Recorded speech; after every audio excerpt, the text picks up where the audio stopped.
How to log into Yahoo without a verification code. Hello everyone. In this video, I will show you how to log into Yahoo without a verification code.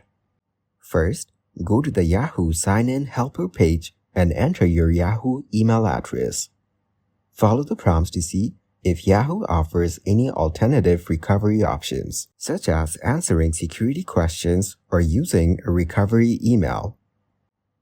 If you set up security questions when you created your account, you can use them to regain access.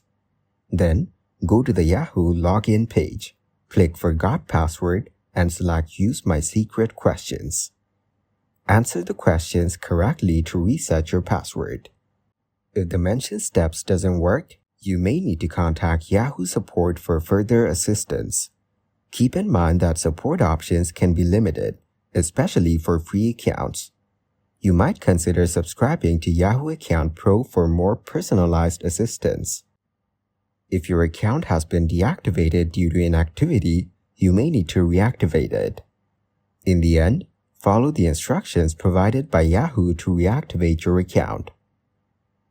Thank you guys for watching this video. Hope you got some value. Make sure to like the video and subscribe to the channel to get notified of new videos. See you in the next one.